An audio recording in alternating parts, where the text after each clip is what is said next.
We just have two more minutes, and then Mhm. uh, in any case, meeting is now streaming live on YouTube. So It's going live. It's live on YouTube. Okay. yeah, on YouTube as well as on. Okay, but just one more minute, and then on the dot of 3 o'clock West African time is going to be a great time to start Touchstone BSS. Uh, we're about to start the countdown now. Countdown to BSS So any countdown moment. starts. Okay. Any moment from now. Countdown starts. The countdown is started. Okay. All right. Um, Okay, America is 10 yeah. o'clock in America. Okay. Okay. Thank you. Right.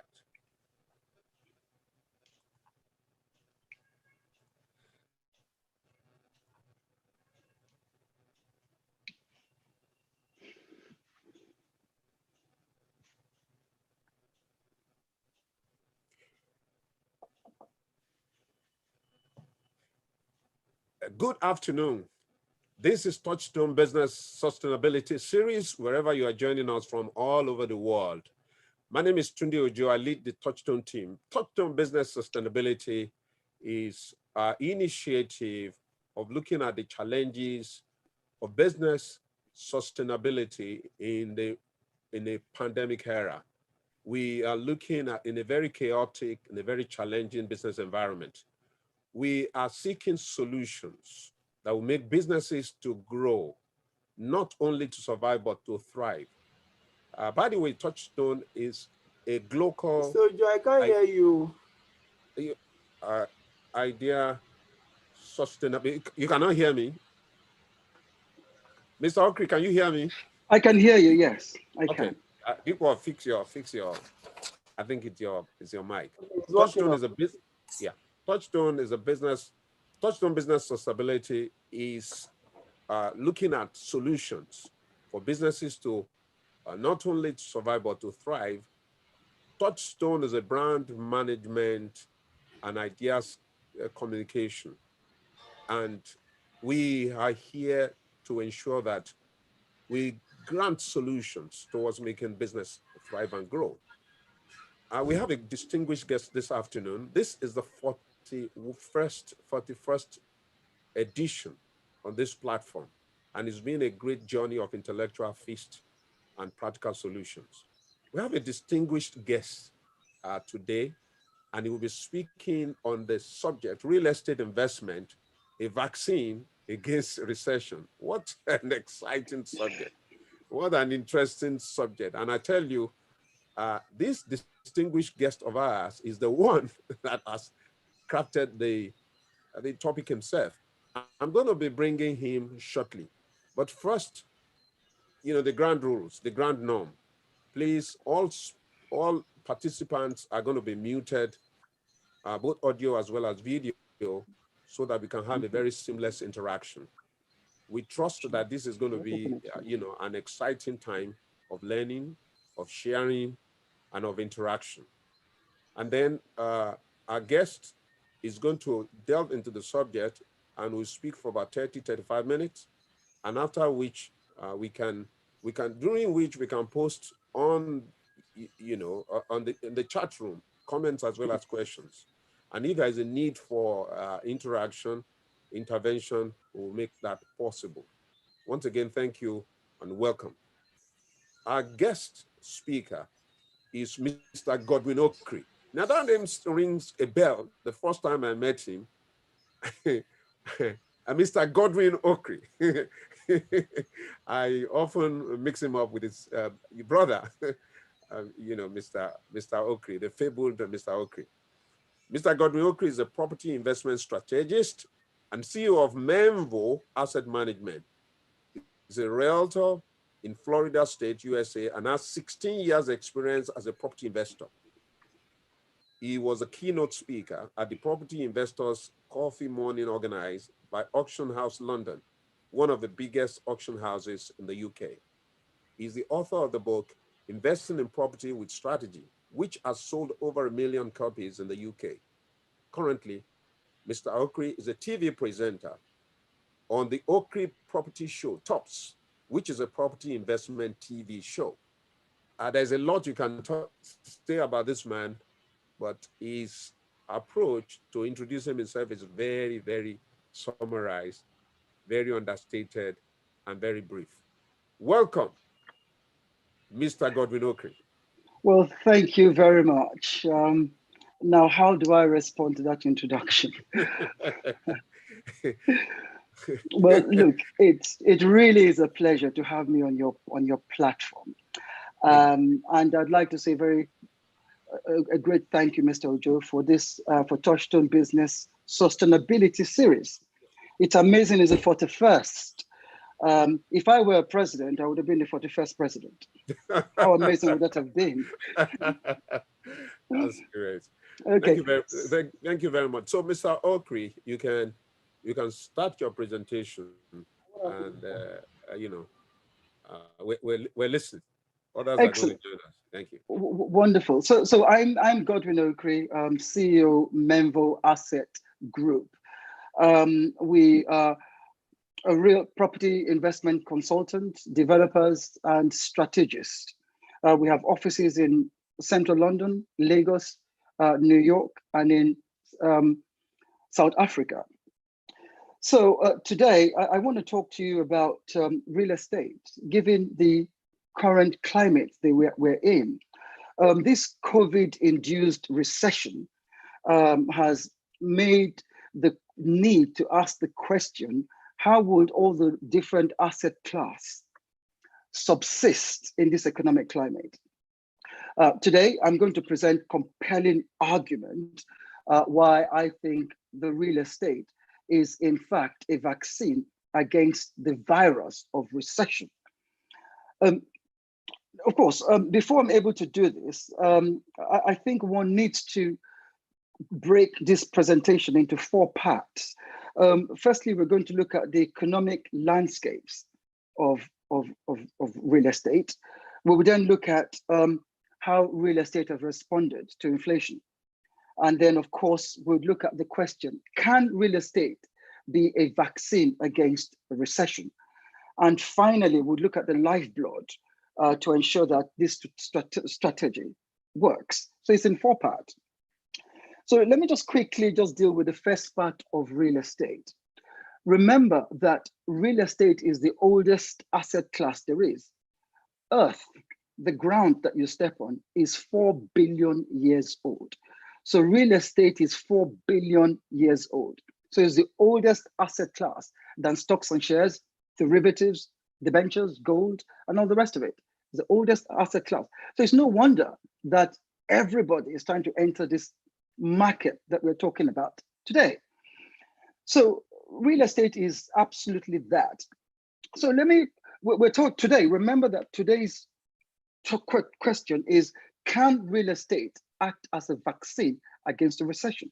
That's the question. So let's just quickly look at the economic climate of real estate, just so that you could see, yes, beg your pardon, right. So the economic landscape, so let me just bear with me, I'll just, right.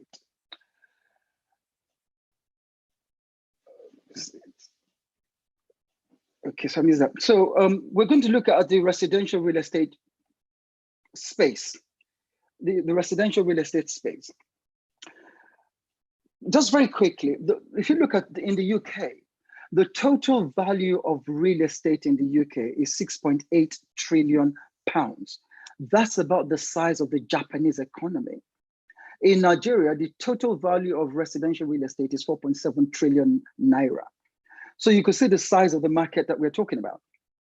Here in the UK, 2 million, there are 2 million people employed in the buy-to-let market, and their total asset is about 2 trillion pounds. You can imagine the quantum of this market in its scope. Now, let's just look very quickly at the global economy. In terms of global sentiment, property price has risen by 11% in America, 22% in New Zealand, and 5% across 25 countries around the world. In spite of a COVID-induced recession, property price is actually rising. How is that the case? It's because if you look at, very quickly, we need to look at the inflation base. In other words, how real estate has responded to inflation. And that would explain to you why prices are rising in spite of COVID. Think about it. COVID has come in, it's created a recession, very similar to the 2007 financial crisis. Not as bad, but almost close to it. And in spite of that, the real estate market is fighting its way through. And all you have to look at very quickly is the asset-based inflation link. Now, if we look at the demand and supply indicators, that will give you where we are in terms of inflation. In the UK, we need about 300,000 homes annually. So people need homes, 300,000 homes are needed annually, and we're only building 150,000 homes. So in other words, in real economic terms, we are building 50% of base. So we're building 50% of what we need. And if you look at the record from the Office of National Statistics, which is a government body that spill out all the statistics that all academics and intellectuals and developers make reference to, they say that 423,000 planning permission is granted annually, but developers are not actually developing. So they get planning permission from the government and they sell this planning permission. They sell the land in its planning permission stage and they're not actually developing. And that's why we're not building near enough houses that we need, which is causing an asset inflation. Just coming to Nigeria. The National Bureau of Statistics in Nigeria say that we need about 17 million homes. We have a shortage of 17 million homes, and we need about $360 billion to bridge the gap. About 35% of homeowners live in Nigeria. So 65% of Nigerians do not have a home of their own. So you could see demand chasing supply. And if we look at the graph very, very quickly, you will see that, beg your pardon, I think that's a diary. I'm so sorry, there's a message coming through. So if you look at the graph, you will see that demand is putting pressure on the stock of housing. And because there's a fixed stock of housing and more people are looking for a place to buy or stay, that puts pressure on the housing stock and causes price to increase. And that's why property price in America has increased by 11%, in New Zealand by 22%, and in the rest of the world at 5%. It is no wonder, because a lot of people are chasing too few lands, and that put pressure on price. So it is a market one needs to look at very, very, very closely, indeed. So now, this now brings me back to why we are here today. How can you say that real estate can act as a vaccine against a recession? In what way can real estate be a vaccine? I think we need to define what a vaccine is, don't we? Now, remember this. A vaccine is a biological preparation of a chemical system to create an immunity against a specific indices of disease. So it's an immunity against a specific disease. So that's what a vaccine is. Now, what is recession? Now, economists has come up with different definition of recession. A recession is a 2-quarterly contraction of GDP. So if you have the gross domestic product contract consecutively in each quarter, you've got a recession in your hands. In other words, there'll be high unemployment, the public spending will drop, consumer confidence index will swing into negative, and as John Maynard Keynes would say in his Keynesian economics, we're in contraction and we're in practically slowdown. So that's what a recession is. A recession is an economic slowdown. It's the worst condition you could be in. All right, so how then can you say that real estate can act as a vaccine in a contracting GDP economy? That's like an oxymoron. It's like a contradiction in terms. How can you say that? I got the answer. It is possible for real estate to act as a vaccine, as an immunity against the virus of recession. And the answer to that is comparative strategic investment. So if you're a property developer, a land speculator, a realtor, um, in every spectrum of the real estate market, you need to consider comparative strategic investment. And I'm going to explain to you what a comparative strategic investment is. Let me tell you the story of the Diamond Man. I think that would answer the question of a strategic comparative investment. Now, the Diamond Man is this young man who lives in a village. I think one day he got very bored and thought, there's not much happening here in this village. So I'm going to build a boat, put my boat on the Pacific Ocean, and set sail to land unknown to find good living. So that's what he did. He built a boat, put the boat on the Pacific Ocean, and off he went. Of course, he was shipwrecked. And then he found himself in this unknown island. So when he got to this island, he got to the shore of this island and saw a lot of diamonds. He saw a lot of diamonds on the shore of this island. So he said to himself, now I am a millionaire because I've got this diamond. So he gathered all this diamond, and then went to the village of that island in which he found himself and attempted to buy things with the diamond. So the people in this island looked at him and said, what are you doing with this diamond? We don't need diamonds. We have diamonds everywhere. We even have diamonds in our shores and in our beaches. We don't need diamond. What we need is oranges. We don't need diamond. We need oranges. So this man thought, oranges? I'm a farmer in my village. No problem. So he gathered all the diamond in this island, put it on another boat, and shipped the diamond to his own village. Then went to his village, used a small diamond to buy a lot of oranges. And guess what? He shipped these oranges to the island and was making millions. So he would sell oranges in this island and sell diamond in his own village. That, my friend, is comparative strategic investment. Now, that answers a recession, because if there's a recession in this man's village, all he would do is sail to this island, get diamonds, and come back to where this recession is, and use diamond as a vaccine against the recession that is damaging his village. So comparative strategic investment is an emulation of real estate as a vaccine against recession. So question, can real estate act as a vaccine against a recession? The answer is a resounding yes. Ask the Diamond Man. The Diamond Man will say to you, the comparative strategic investment was what saved my life. It dealt with the recession.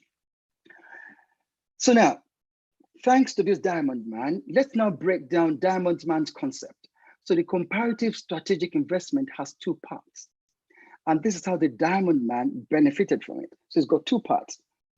The first part is called the principle of inverse benefit. So comparative strategic investment has two parts. Remember, you're a property investor, you're a developer, you have to understand this concept of comparative strategic investment. So if you're investing in one country, if there's a recession, the principle of inverse benefit says you could use this as a mechanism, as a vaccine to deal with that recession. So question, what is the principle of inverse benefit? I will tell you, and the Diamond Man has already answered this question. The principle of inverse benefit says that if you want to be an intelligent investor, you must try and invest in two or more countries. You must invest in two or more countries with two different currency. So if the currency of one country is overvalued against the currency of the other, you sell your investment in the strong currency, you go to the weak currency and buy more investment because you're going into a weak economy, and so you're buying more.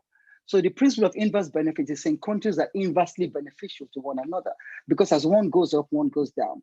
And as one goes up, the other goes down. So if you're in the place that goes up, you sell your investment in the country where it's on the up, you go to the country where it's cheaper on the down and buy more investment.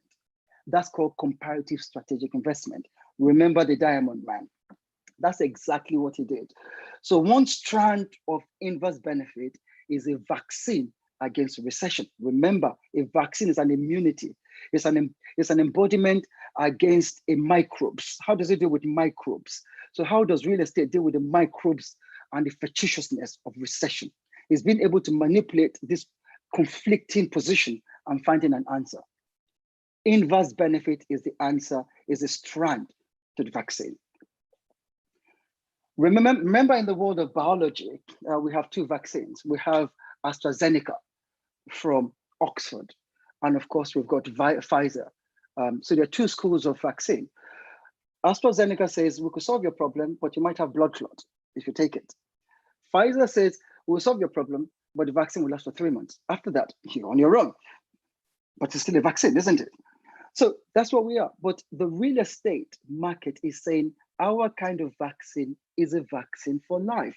It's not AstraZeneca, nor is it Pfizer. It's the Godwin Okri concept of the principle of inverse benefit, which I borrowed from the Diamond Man. Okay, so that's the first strand of comparative investment strategy. Let's now turn to the second strand that the Diamond Man used. But before I do that, let me just talk about the FDI, the foreign direct investment. Now, foreign direct investment are monies that is coming in from a foreign country into the domestic country. China has the highest FDI in the world at $163 billion of monies coming into China. So people are using the Diamond Man philosophy. They're saying, oh, China's economy is great, so I'm going to move my money in Naira or in dollars or in pounds or in euro, and I'm going to invest it in China. And so the total inverse benefit FDI money is coming into China is 163 billion, the biggest than America, and of course, than in New Zealand. Remember that the central bank in New Zealand are redefining this scope, and they're trying to see how they could increase the FDI. But China's central bank has managed to answer that question. The Federal Reserve are still sitting in their sitting room trying to suss out how to deal with this, but China is well ahead of everybody else.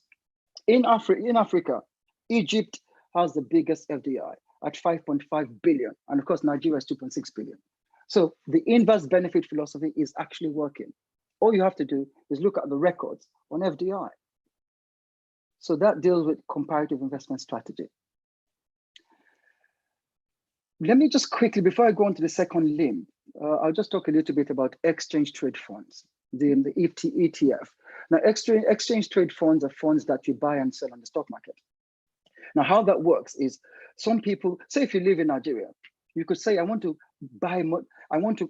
hold pounds and trade on the stock market with the underlying specific asset, such as stocks and shares. So if the English economy is performing well, you come out, you buy dollars or you buy pounds, right? And then you trade with that. So the exchange trading fund is exactly that. And you could trade on the FTSE 100 or SP 500 in the US. And you could trade, and of course you could trade using this on real estate investment trust, which I will come to later on. So ETF is an extension of the inverse benefit philosophy that we're looking at. So now let's now turn to the second part of the comparative strategic investment that the Diamond Man used. Remember, we're still talking about how real estate could be a vaccine against a recession. And so the second strand, so if you're not going to use the principle of inverse benefit, you could use the quantum property investment. Now, quantum investment draws the strand from Einstein's concept of E equals mc squared, the scientific base. Now, remember Einstein. Einstein says E equals mc squared. In other words, energy equals mass plus velocity. The speed of velocity gives you energy. So how does that answer the question on vaccine? If you're a real estate practitioner, you need to consider quantum property investment. And to understand it, I've got a formula called E equals mxv, and that's my vaccine to deal with recession. Quantum property says you should buy properties very cheap and they'll sell them high. I think I learned from my daughter the blue ocean strategy. I think that would fall into that, wouldn't it? So you buy very cheaply, you transform your property so that it's different from other properties on that prevailing market space, and then sell it for a profit. So you could be able to do that in spite of the economic condition of the time. So how can you do it? You could use the concept E equals MXV. E stands for energy. So the energy, which is the profit you make in your property, equals M, which is mass, which is this below market value property. X stands for the number of properties that you buy, and V stands for velocity. So in science, velocity means speed, the speed of something. So your profit means the buying properties below market value, buying a lot of properties below market value at speed, and you could recycle capital. So if you have a recession, so let's say you have a recession and you're buying properties cheaply, you do those properties up, and then you sell them below the market, the prevailing market price. If you're selling below market price, you're going to have buyers, and the speed at which you do that gives you your profit. And so you're making profit in spite of recession. And it is no wonder that if you look at the records from the Office of National Statistics in the UK, or the Bureau of National Statistics in America, in Nigeria, or of course from the Federal Reserve in America, you will see that real estate is actually going up in spite of the recession. 11% in America, 22% in New Zealand, and 5% across the board of 25 countries. How is that possible in a COVID-infused recession? It's because there are a lot of people who are using strategies as a vaccine. So in summary, can real estate act as a vaccine against a recession? The answer is a resounding yes. And how do you do it? Using comparative strategic investment. Try and invest in 2 or more locations, and then use the movement of currencies and movement of the price index to then manipulate investment. And in so doing, you'll solve the economy, and you'll make profit in spite of recession. The Diamond Man was able to do that. So that pretty much answers the question, can real estate act as a vaccine? I've answered the question. The answer is a resounding yes. Now let's now look at the lifeblood. What is the lifeblood of this strategy? How is it possible that this could take place? The driver of this strategy is one question, is one answer: money. If you have money, you could move mountains. If you have money, you could invest in a recession and you will make more money. He that has, even more will be given. That's how it is in economics, as it is in religion. So how do you raise these funds as a driver to this investment strategy? I'll tell you. The first one is IPO. For those economic students, IPO is initial public offering. So if you're for first-time companies, you could issue stocks and shares and float it on the stock market and raise capital. So IPO is one way in which you could generate funds very quickly and solve the market in spite of recession. SPV, special purpose vehicle. These are private companies established primarily just to buy properties. So you could create an SPV and then sell shares privately to family and friends. So you could create your own company, sell shares to family and friends. As you sell shares, you're making money. So people are buying shares into your company, and you use that shares to invest in your music, in investment, in real estate, and whatever that is. That is the way to raise funds. I've got more. I have more. You could do IPO. If it's an existing company, you use IPO. If it's a new company, you use SPV, selling stocks and shares privately. Thirdly, you could use invoice factoring. Now, what is invoice factoring? Invoice factoring is selling your account receivables. I'll explain. Now, if you are a company and you sell a product and you give out an invoice, but your client has not paid you, that invoice that your client has, that invoice that you've raised is money. So you take that invoice to a factor, to a bank. So you give that invoice to a bank in return for cash. That's called invoice factoring. Lloyd's Bank is doing it, Barclays Bank, HSBC in Nigeria, the First Bank of Nigeria, in America, in South Africa, Absa Bank, is doing it. In America, Bank of America is doing it. And of course, Australia, New Zealand. It's a prevalent thing in real estate. So the question, how do you raise funds? IPOs, SPVs, invoice factoring. I've got more. You can use overage. And again, overage is in my book, it's a new concept. Now, the concept of overage is that if you want to buy property, look for a seller who is selling properties below market value. So you tell the seller, I will buy your property below market value. You'll be my partner. And then when I improve the property and sell it, we both share the profit. It's called overage. So you buy a property. So let's say in a street, the prevailing property price is 100,000. You could go to the buyer and say, I know the prevailing price is 100,000. Let me buy it for 20,000 pounds. Beg your pardon. Let me buy the property for 20,000 pounds. I will do the property up. I will build up the property. And then when I come to sell, we could then share the profits.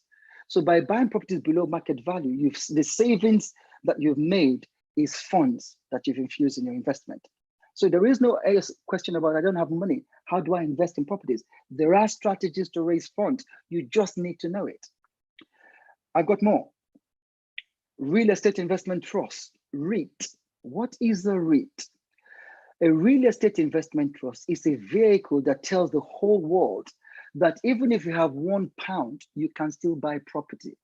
And the only way you could do that is through the vehicle called the Real Estate Investment Trust. It's almost like a unit trust. It's like a CIS, which is prevalent even in Nigeria, New York. Some are traded in the New York SP 500, FTSE 100 in England. You could trade all of that. So you could trade on REIT. You could buy shares as low as £1 on the REIT profit on the REIT investment, and you could own property in central London. Shopping malls of 2.3 billion, 5 billion. You're a shareholder in that arrangement, and the vehicle that allows you to enter that is the Real Estate Investment Trust. Let me tell you a bit about the law. You could either enter as a real estate as an investor, or you yourself could create a REIT. How do you create a REIT? You could form a company, call it a REIT, register it on the stock market, and then sell stocks and shares and raise funds to invest in office space, retail space, or in the residential space. So that's another option open for investors as a lifeblood for investment, even in a recession. Remember, is real estate a vaccine? The answer is yes, because the lifeblood for it is there for you to take to protect you against this sudden economic movement called a recession. Let me now turn to innovation as another way of raising funds in this recession-based positioning. Now, what is novation? Now, novation is a debt repayment obligation. So how that works is if you know someone who has a mortgage and the mortgage is about to be repossessed, so the land's about to be repossessed, you could go to the owner of that mortgage and say, let me take over your mortgage. I'll take over the debt and you step out of the mortgage and I become the owner of that property. That is known as novation. So you novate means you step into the shoes of the borrower. Now, this is what one needs to know. With novation, you are buying properties with no monies down. You're owning property without putting any penny in this investment, because you're stepping into the shoes of an existing borrower and you're taking over the proprietary benefit of that property. During the 2007 financial crisis, novation was very prevalent. A lot of retail space were novated off. A lot of office space were novated off, and a lot of residential properties had novation applications applied to it. So novation is real and is a driver to this strategy of comparative investment. So that's another weapon in your armory. Joint venture is a common one, and I'm just going to skip on that because of time. Mortgages, again, is another one. Mortgages is very common. I could break it down into UK and in Nigeria. In the UK, if you're a buy-to-let investor, you could get a mortgage. The ICR is 145%. And the hypothetical interest is 5.5%. So if you're a buy-to-let investor, you could get a mortgage even if you're overseas. So even if you're in Nigeria, you could get a British mortgage to buy British properties, provided the ICR is 145% or higher. You could get a mortgage, absolutely. For first-time buyers, of course, that rule doesn't apply. First-time buyers, your income should be 4.5 times. The property price mustn't be more than 4.5 times your income. So if the purchase price of the property is less than 4.5 times your income, you will get a mortgage. Absolutely right. You will get a mortgage as a first-time buyer. That's in the UK. In Nigeria, mortgages are available, but remember that in Nigeria, mortgage is about 0.5% of GDP. So it's about £3 billion to date. So the total mortgages to date is about 3 billion, very small. In South Africa, it's about 77 billion. The mortgage is about 77 billion, which is about 22% of GDP. And in America, 10 trillion pounds of mortgage monies are swirling around that economy. And it's about 61% of GDP. So mortgages is another way to raise funds in buying real estate. Just very quickly, in Nigeria, if you're a first-time buyer, you could, of course, apply to the National Housing Funds for a mortgage, and the NHF will give you a mortgage of about a maximum of 15 million, no more than 15 million. But I do not know what 15 million can sell. I don't know what 15 million can buy. But if you have 15 million from the NHF, you could practically invest in below market value properties, maybe slightly outside Lagos, because average property price in Lagos is about 35 million. So you could see that 15 million will get you absolutely nowhere. But outside Lagos, maybe. So that's for first-time buyers. For buy-to-let investors in Nigeria, of course, you could apply for a commercial mortgage.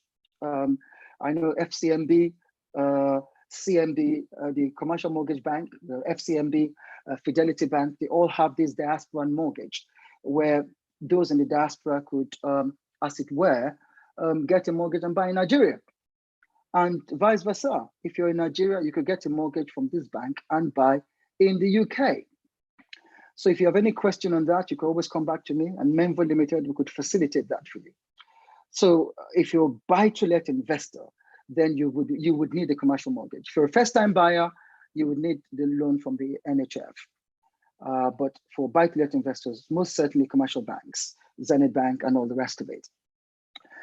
So that pretty much deals with the lifeblood of real estate. So in summary, because of time, I had to rush this because we only have 35 minutes. You could see that real estate and in fact is a vaccine against the virus of a recession. So let me just quickly, because of time, deal with some general points very quickly, and then I will pause and take questions. Where should you be buying? I think, where you should be buying, for student accommodation, Manchester is a great place because the yield in Manchester is 12%. For residential space, the Lekki corridor in Lagos is a good one. Melbourne, Australia is a good one for residential space. Dallas, Texas. Orlando, Florida for tourists. So those are good yield places to invest in property. So damn right, a good one. The next question, which sector is stronger? The retail space is competing with Amazon. So remember, we're looking at which retail sector is stronger. If we look at the retail space is competing with Amazon at the moment. Online is making retail a bit tricky. If we look at office space, because of Corona, people are working from home. So there's vacancy, there's some vacancy there. And so one needs to consider that when looking at office. But most certainly for me, the strongest sector for me will be the residential sector, because people need a place to stay. We've seen the numbers already in America, in New Zealand, and in 25 other other countries. So residential sector for me, most certainly. Next question, is now the time to buy? Answer is a resounding yes. Because at the moment in the Bank of England, base rate is pretty much 0.05, very, very low, and interest rate is low. Transaction cost is low. Stamp duty is, you don't pay stamp duty up to value of £500,000. So if you're buying property below 5,000, you're exempt from stamp duty. So transaction cost is very low. So real estate right now is very popular in the UK, in the US, and in other parts. In Nigeria, the jury is out on that at the moment. But with comparative investment, invest where the record speaks. That's the concept. So with comparative investment, most certainly UK, US, and Australia would be my bet. So where do I see the future? What's the prognosis in terms of the future of real estate?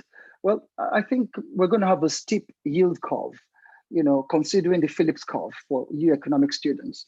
So I think we're going to have a steep yield curve. We will have asset inflation, definitely. And I think we're going to have an overvalued sterling and an undervalued naira. So for you comparative investment strategists, there you are, where you have a strong sterling and a very weak naira, you sell in the strong currency and you buy in the weak currency countries. So that's pretty much it in terms of my presentation. So I'm going to pause now and Mr. Ojo, I'm quite happy to take questions and see where we are. Wow, what a feast. What a feast. Mr. Godwin Okri, what a feast. You've just blown me away with all that you have put on the table concerning real estate as a vaccine against recession. I mean, ladies and gentlemen, on behalf of all the participants here, I like to say great, people on this platform. And I tell you, Mr. Okri, these gentlemen are and women are distinguished. They are distinguished. The people who join this platform as participants are professionals, they are entrepreneurs, they are great minds. So you are speaking to the very few that are very, very important to an economy, not just in Nigeria, but across the globe. So I want to congratulate you, and on behalf of all the participants, I want to say a big thank you. I've been blown away by your depth, your breadth, of the subject matter. Certainly a subject matter expert. I'm amazed. I mean, no wonder they said lawyers are learned people. You're a lawyer, you are, real estate consultant, and many things in between. Thank you very much. I'm sure there will be quite a whole lot of questions, because you have opened up so many issues. I don't want to go over them because I want to encourage people to join this as quickly, as possible. You have been able to bestride, real estate business across the globe, from the UK and our native Nigeria here, the United States, New Zealand, and Asia. Thank you very, very much. Now, we are going to start, ladies and gentlemen. The first person that just sent something to the chat room is Akinyele Ludare, and he said, intelligent presentation. Intelligent presentation. Thank you very much, Akinyele Ludare. The chat room is open, but while we're looking at the questions, Mr. Godwin Okri told us that the real estate investment is the oldest, real estate is the oldest asset class ever. And then, he delved into the diamond, the story of the diamond man as a metaphor for comparative strategic investment, selling diamonds somewhere else and selling oranges, buying oranges to sell diamonds, to buy diamonds to sell, and using emulation of real estate against recession. And he talked about a two-part solution, principle of inverse benefit.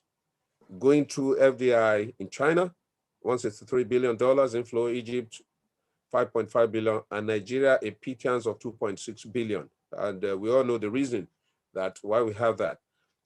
You spoke about exchange traded fund, ETF, funds bought and sold on the stock market. We can be used for the price of real estate, also via rates. And then the second option, you talked about quantum property investment with a calculation of E equals MXV, and which is a variant of Einstein's MCU. and his answer is that the solution is a strategy, can be used as a vaccine. All right.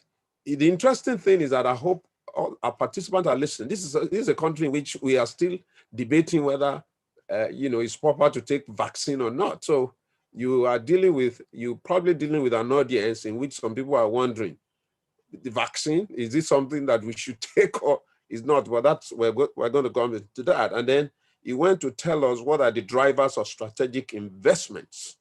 And he talked about funds, money, what is going to help us.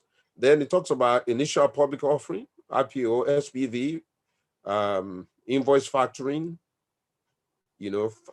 selling account receivables to a factor. Factor can lend against the invoice. It talked about overage.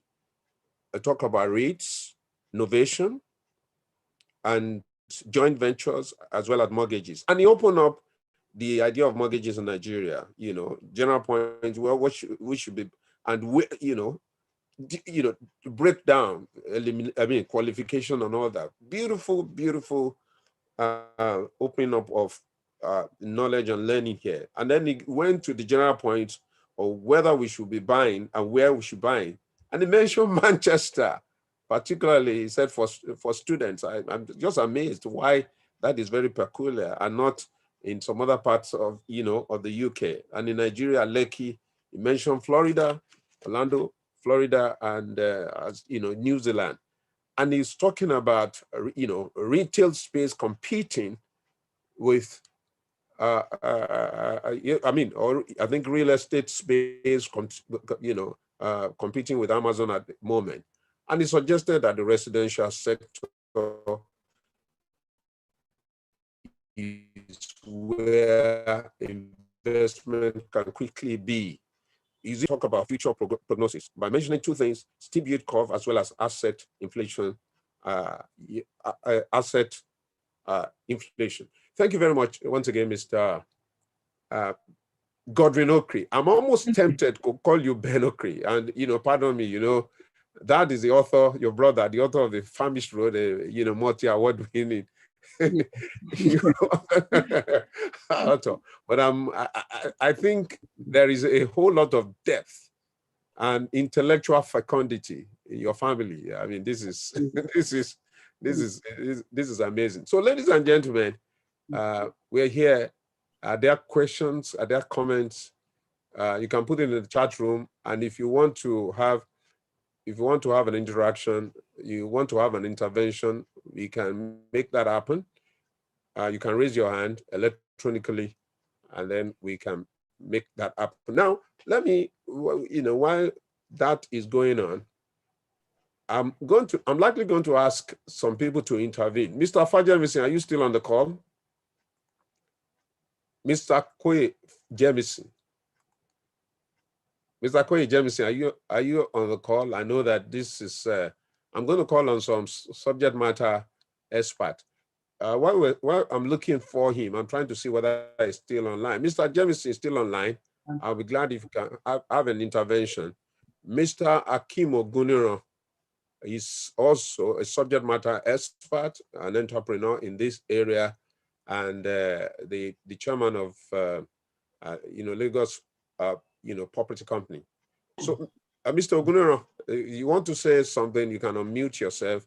You want to ask a question or a comment? We'll give you this privilege. Thank you. Okay, thank you, sir. Are you hearing me? Yes, I am. Yeah, very well. Oh, thank you. Sorry, unfortunately, I can't switch on my video. No, it's okay. No, we just came back from Access Bank Marathon, so we're still recovering. It's all right. It's all right. It's all right. Thank you. Okay. Just first of all, let me thank the speaker. The comparative perspectives, was just very interesting to me. So thank you very, very much. And just to, me, I'm a real estate person in and out. So I'm just going to underscore some of the points which he has made. Number one, we always say that there is real in real estate. So real estate is for me the foremost investment. That is why it is the only real investment. That's why it is real estate. That's number one. Number two, we always say that everything happens on the land. So whatever you do, whether you build office, whether you build factory, whether you build data centers, like I said 2 weeks ago, that when the guys cloud computing everything, when they were making so much noise, we always remind them that even the cloud lives on the ground inside data centers, just to further underscore the significance of land and real estate, And of course, I agree with him about Lekki Corridor. Lekki is actually the fastest growing corridor in Africa as at now, and you could see what is happening in Lekki over the past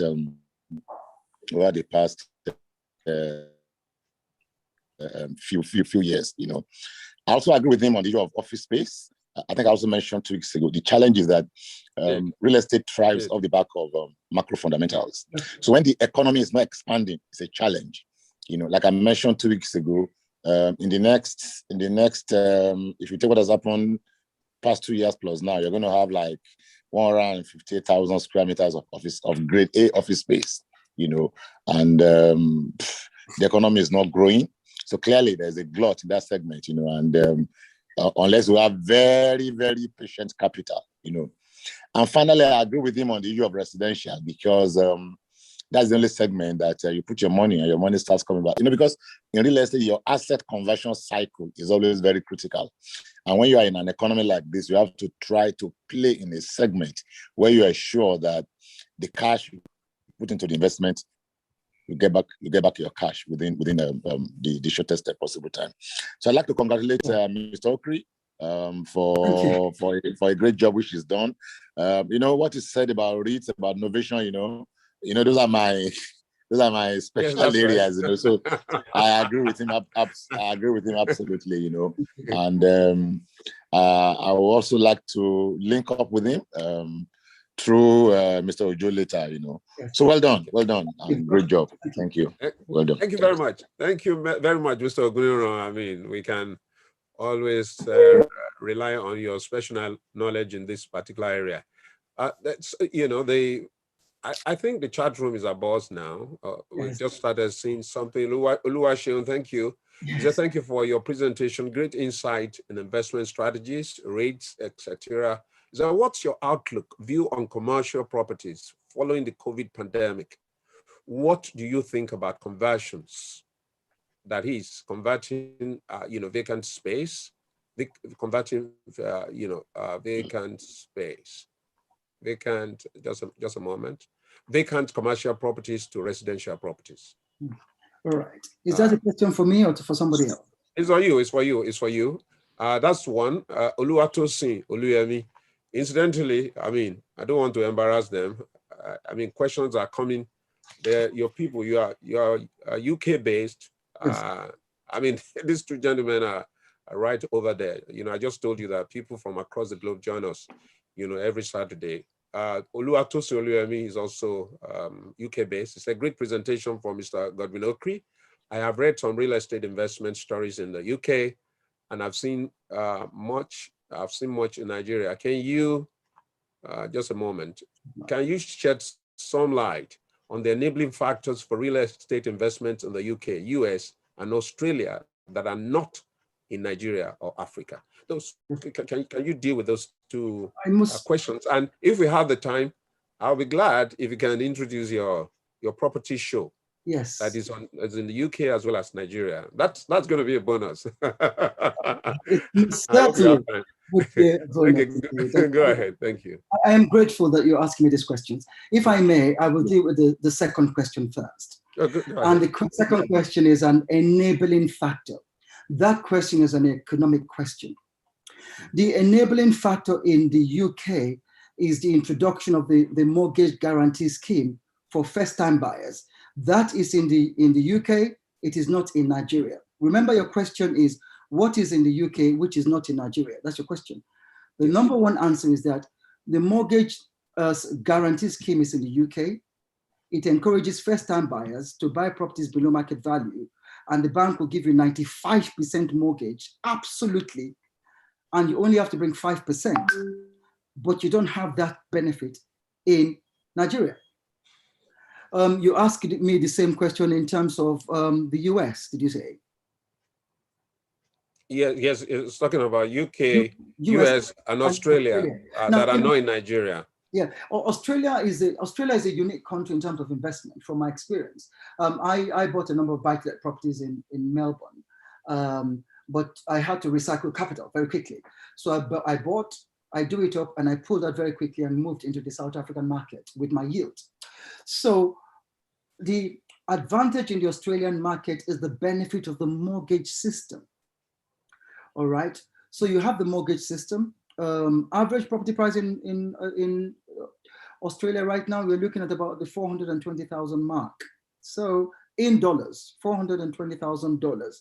In the UK, it is 428,000 in the UK, pounds in the UK, and in London, it's 500,000 pounds average property price in London. So those are the fundamentals. You also mentioned, so US, Australia, and in America. In the US, US at the moment, I'm going to give you a website you're going to go to, and it's called scotsmanguide.com. So scotsmansguide.com is a website that gives you all the information you need on all the mortgages that is open to you, whether you have a bad credit or not. You have no reason not to buy real estate, even if your credit score is below 700. You know, the FICO score for the moment, if it's 700 and less, no bank would look at you, but go to Scotsman Guide, and that will give you the different, it would open up the world for you. That you have in America, you do not have in Nigeria. So those are the enabling factor. If I now quickly turn to conversion, which is a question my good friend, Mr. Joe asked, if I'm going to convert, I think I'll be converting into HMOs, home in multiple occupation. I will still remain in the residential space because of current climate, I wouldn't venture into office for the moment because of vacancy rate, grade A and all that. And with retail space, with competition coming from online dimension and Amazon, I think I'll remain in residential. So those are my answers. Fantastic. Thank you very much, Mr. Okri. As another question here, and I'll be glad if Mr.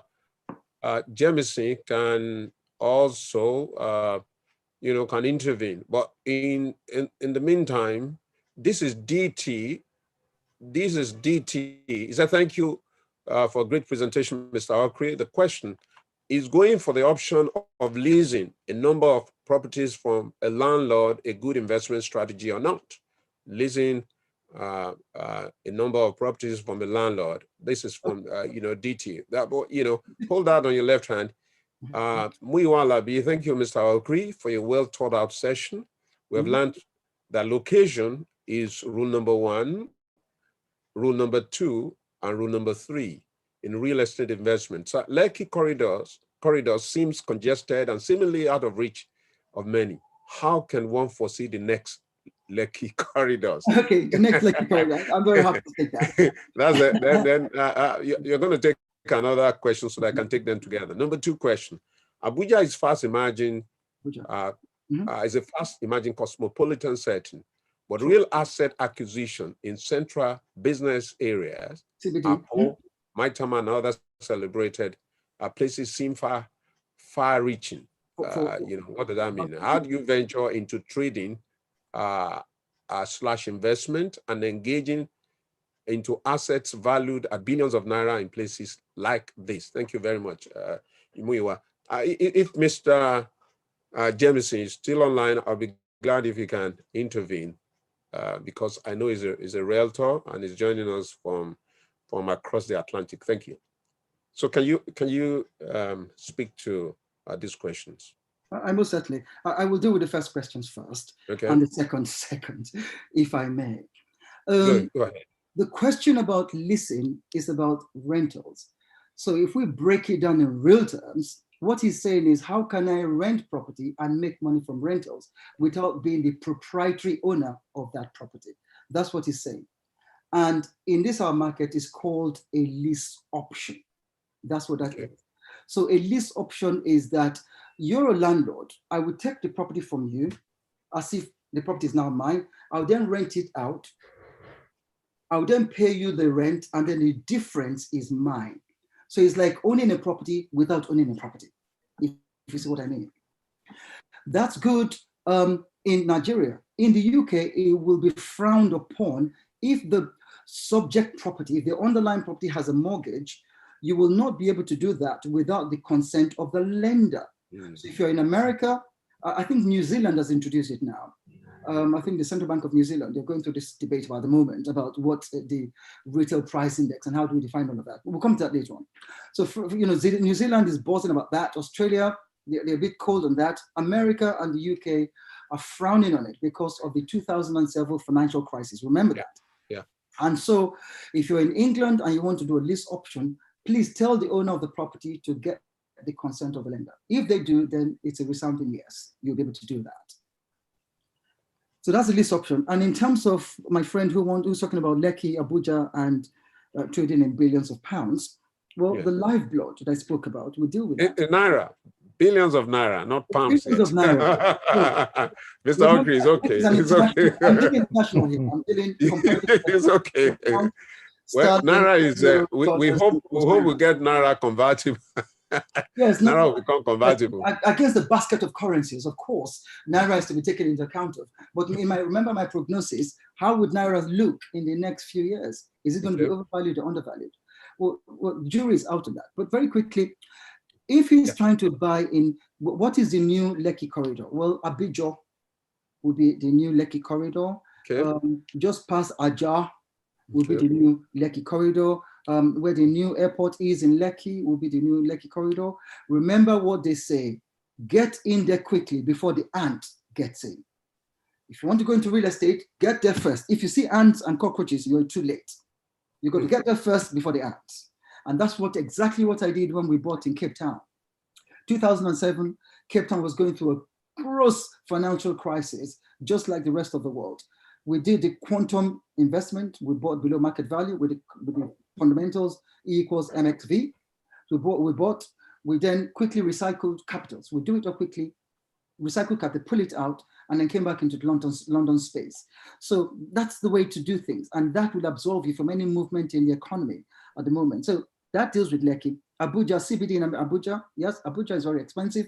But why be in Abuja when you could be in Akpo Wumba? Why be in CBD when you could be in Akpo Wumba? And in Akpo Wumba, you're 25 minutes from the CBD. So you're buying below market value and you're getting the same. So your yield curve, your Phillips curve, your yield curve is going up. Remember, my view in prognosis is a steep yield curve. I see that in the next 2 or 3 years as the economy will go, and the fundamentals and the volatility in the market. So that's how I see it at the moment. So yes, think below market value with a good yield. Trading in billions of Naira, well, good luck to you. I've given you the lifeblood, and use those lifeblood, IPOs, innovation, etc. Thank you very much, Mr. Okri. Mr. Jameson, I hope we can have you if you can't.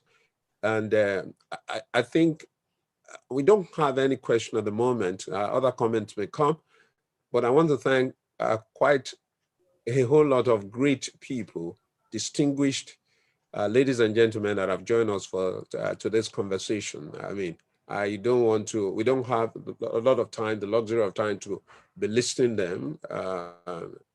Thank you very, very, very much. I mean, and they have come from across the Atlantic, Nigeria, UK, across the world, to listen to Mr. Godwin Okri. Can you tell us about your show, briefly, before we start bringing this to a close, and we can then have interaction. I'm sure that there will be people who just want to say hi, to you, by voice. Thank you. Much obliged. I am the owner and CEO of a TV show called the Okri Property Show. This broadcast in the UK, broadcast in Nigeria, and we will be broadcasting in St. Louis, Missouri, and in Chicago soon. It's a television show, and it covers all things properties, on how you could buy properties below market value, through to which areas of investment you look at across the world. Remember, we deal with comparative investment. We're not just dealing with Nigeria or the UK. We look at real estate across the board, and how do you make money in real estate across the board using comparative investment strategy. And so my show is exactly that. Mr. Ojo, I'm going to say that Mr. Ojo is one of the people we went to, and I'm going to be pleased that we're going to work with him in the near future. But yes, it's a great show. Thank you very much. Thank you very much. On what television stations are you at the moment? Because it's good to be able to reference that. Yes, so we're on, in the UK, we're on channel 186, Sky 186, Younger TV. We're going to be on TVC News Channel for our second season in July. We were on TVC News last year, so we've done season 1. We're now filming for season 2. And we're also doing two episodes for BBC One here in the UK, where we're looking to cover about 3 million views per day. Thank you very much. Mr. Fajemisi is asking what particular aspect, because this is a realtor in the United States. I certainly will be glad for you to tell us what's the experience in that space has been specifically. I know Mr. Okri operates, as a consultant professional across the globe based on the experience he has shown us. But you have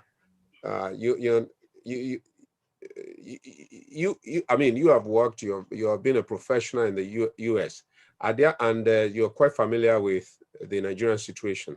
Are there lessons that we can learn, that can make us, that can transform the Nigerian space or make individuals on this participant on this platform to benefit from experience? That's exactly, maybe just in a couple of minutes.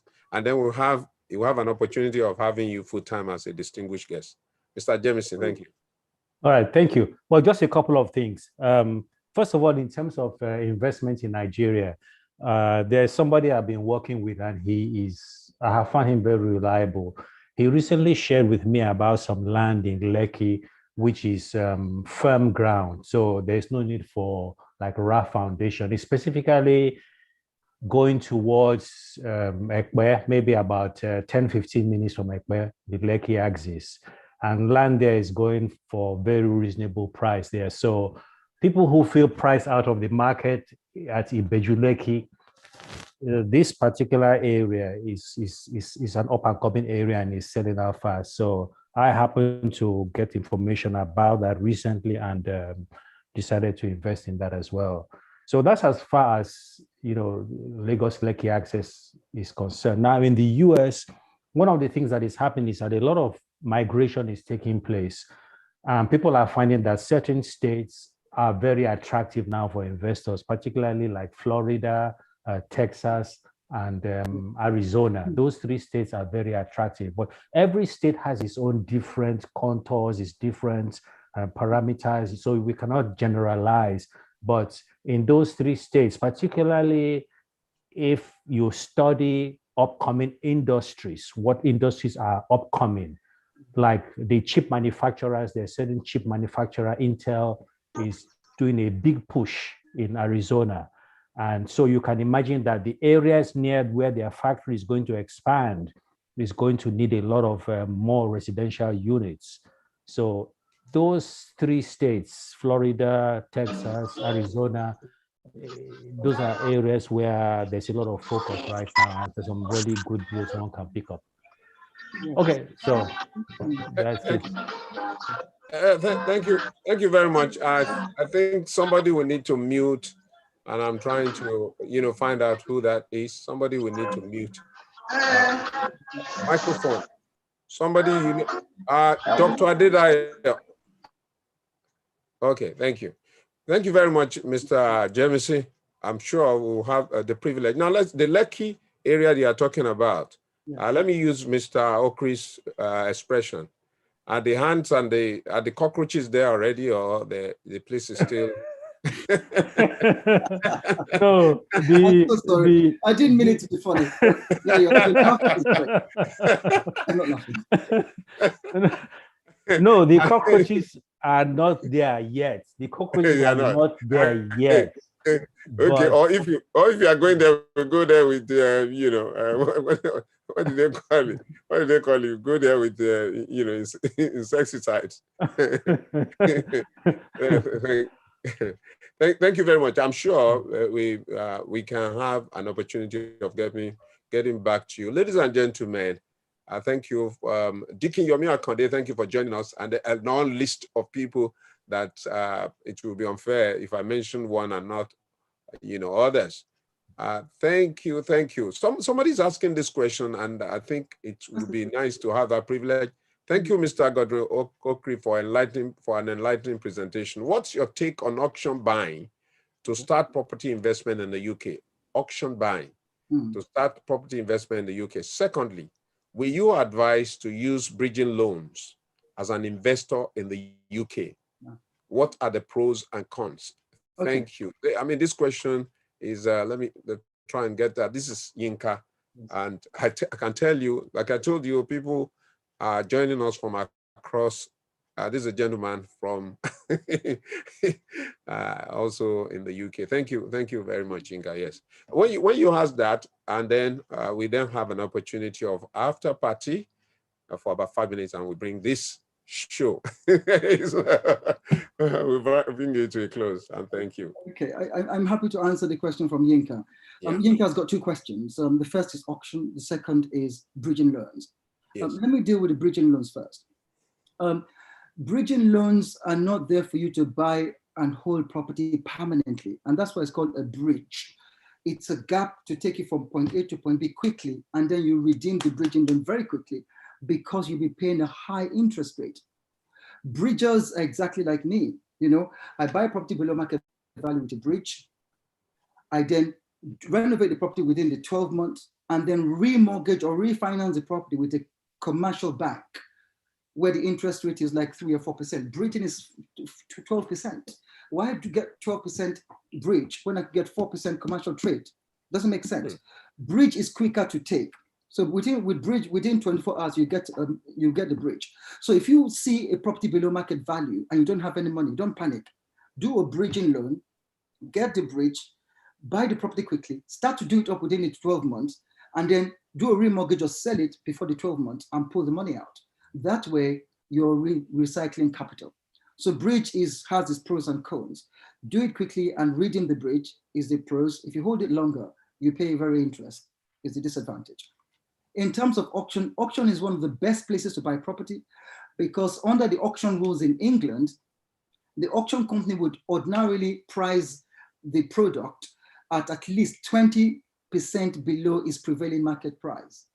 So if you're going to the auction already, the auction property is below market value. So auction is the best place to buy property, but you must make sure you have funds because if you go and exchange contract in an auction without funds, you could be in breach of contract. We don't want that.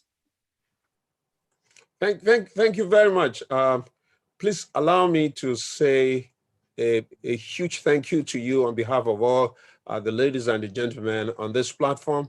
I'm sure we have opportunities to bring you back to continue this conversation. I'd like to say hello.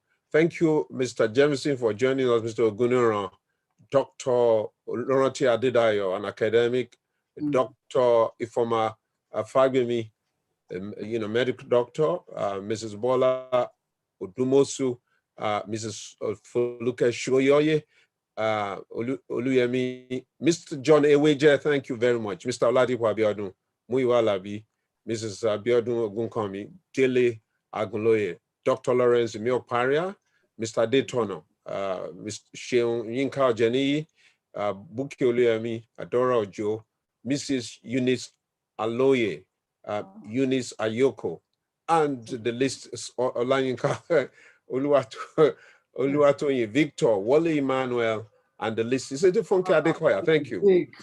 I mean, thank you very much for spending your time with us this afternoon. Once again, this is Touchstone Business Sustainability. I want to say a huge thank you to the members of our team making this possible. Mr. Adekunle Shembore, and the list is on.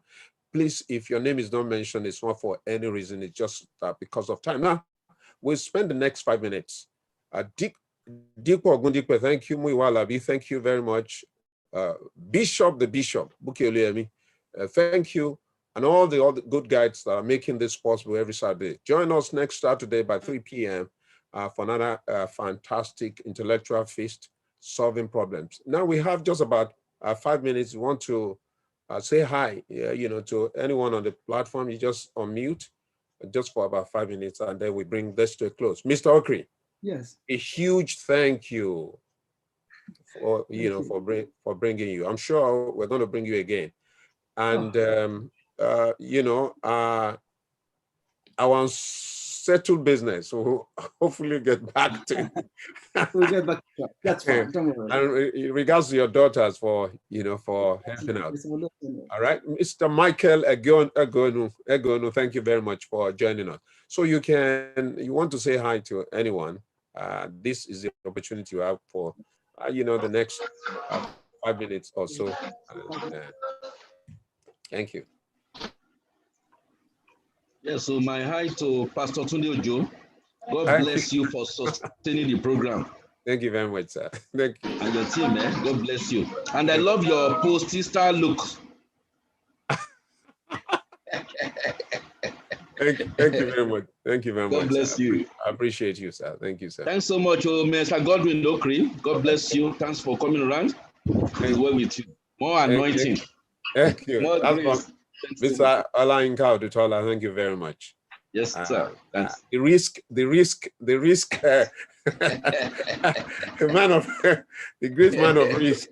Yes, sir. I'm sure you're joining us one of these days as by God's grace. Thank you very much. Lily Agbole, thank you for joining us. Really, Mrs. Ayoko, thank you very much, ma.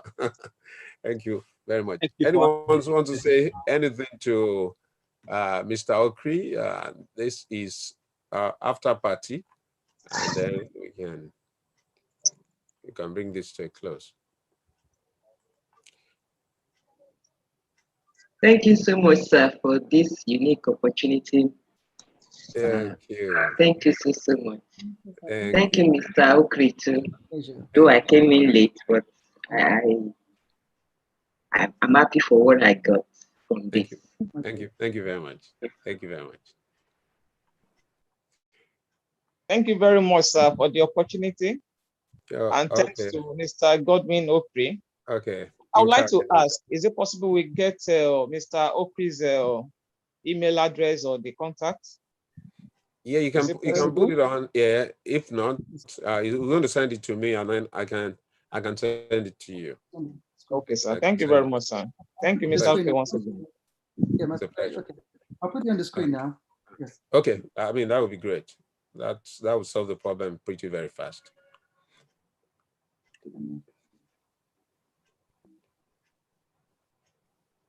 Just 1 second. One second, okay, guys. I'm just going all the way down to, sorry. That is okay. Yes, that's it there. Can you see it? Yeah. Thank you. Can you see it? Very well, sir. Thank you very much, sir. Okay. This is Mr. Okri's number, and thank you once again. I want to say a big thank you. Then you can, if you want to watch this again, is the address is the YouTube address is right there. For you want to watch this, or you want to show it to someone else who can benefit from this opportunity. Once again, have a wonderful and a blessed weekend. Join us once again next Saturday as we come your way. This has been Touchstone Business Sustainability. God bless you. And have a good weekend. Thank you, Mr. Okri, once again. Thank you, sir. Bye. Bye for now.